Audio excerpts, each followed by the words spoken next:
belangrijkste nieuws uit Curaçao in het Nederland. Access Journaal, vers van de pers.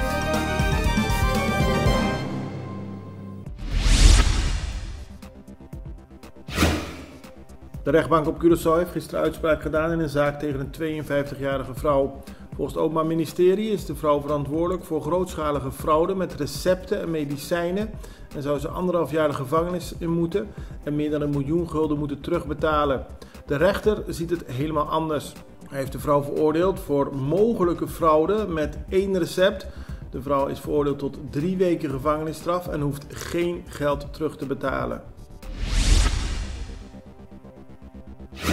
Eerder was er al vanuit de samenleving kritiek op het aantal reizen dat parlementariërs ondernemen. Nu zegt ook parlementariër Michelangelo Martinez van de partij CEM dat het aantal parlementaire reizen moet stoppen.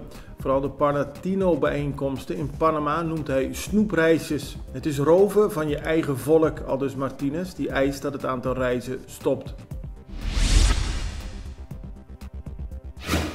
De politie heeft gisteren 2 mannen aangehouden op verdenking van het plegen van 2 verschillende overvallen. De eerste man werd aangehouden in Zumbu.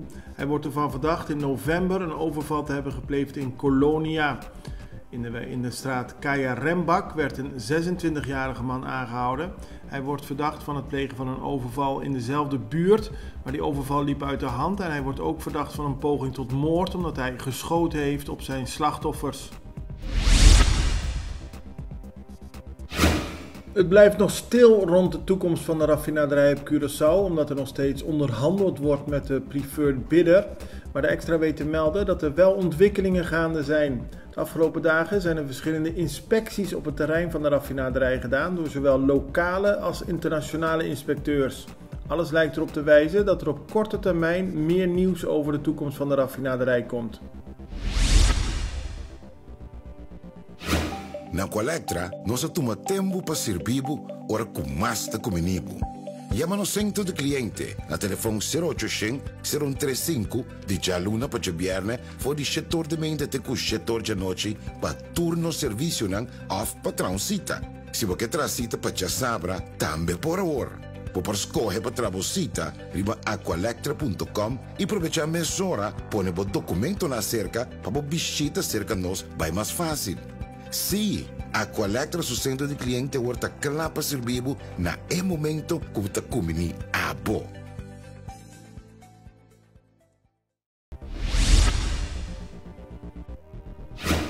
De brandweer op Curaçao heeft gisteren brand in een boot moeten blussen. De boot lag niet in het water, maar stond in een tuin in de wijk Charo. De brandweer was aanwezig, maar kon niet voorkomen dat de boot flinke schade opliep en niet meer gebruikt kan worden. Momenteel wordt onderzocht hoe de brand heeft kunnen ontstaan.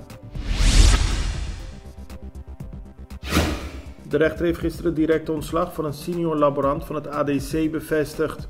De man had 3 resultaten van testen vervalst. Volgens het ADC heeft de man 3 keer gedaan alsof hij water heeft getest, maar bij nader onderzoek bleek dat hij de apparatuur helemaal niet gebruikt heeft en wellicht ook niet de kennis daarover heeft. De man zei daar niks over, maar vervalste de resultaten van de test.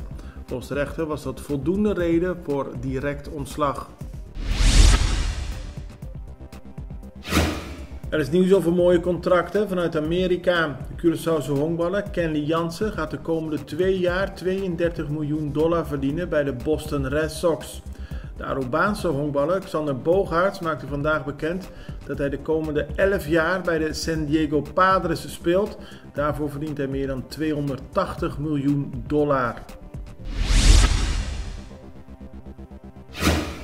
Onlangs werd bekend dat de stichting WeConnect jaarlijks subsidie krijgt voor de steun van Caribische studenten en starters op de arbeidsmarkt. Het gaat om subsidie tot 2027. Voor volgend jaar betreft het een bedrag van ongeveer €200.000. Nederland stelt dit bedrag via het ministerie van Binnenlandse Zaken en Koninkrijksrelaties beschikbaar om studenten en starters te helpen na hun studie aan de slag te gaan in het Caribisch deel van het Koninkrijk. Dit is volgens het ministerie van Binnenlandse Zaken hard nodig, omdat op de eilanden grote behoefte is aan professionals. Ik sprak met de oprichters van WeConnect. WeConnect is een netwerkorganisatie. Een stichting weliswaar, maar een netwerkorganisatie die zich inzet voor in eerste instantie studiebevordering van de Antilliaanse jongeren die naar Nederland komen, van alle 6 eilanden en in Nederland komen studeren. Ja. Dat is het eerste doel van WeConnect. Wat doet WeConnect om te zorgen dat de mensen gemotiveerd zijn om naar hun studie weer terug te keren?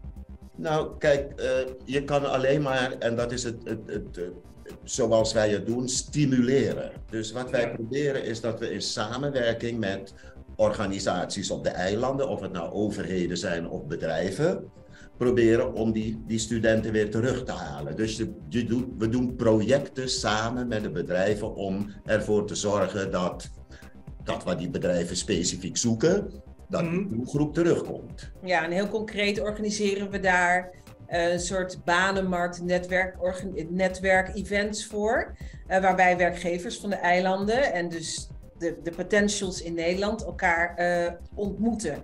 En daar hebben we ook een website voor ingericht, waar we dus ook vacatures plaatsen. Dus wij willen zoveel mogelijk zichtbaar maken wat het aanbod eigenlijk is van de eilanden. En het waarom terugkeren interessant is. En dan willen we verder gaan dan, familie en zon en zee. Maar de intrinsieke motivatie, dus het echt bij willen dragen aan de eilanden en daarom terug willen. Nou, daar spelen we eigenlijk op in. Het belangrijkste nieuws uit Curaçao in het Nederland. Extra Journaal, vers van de pers.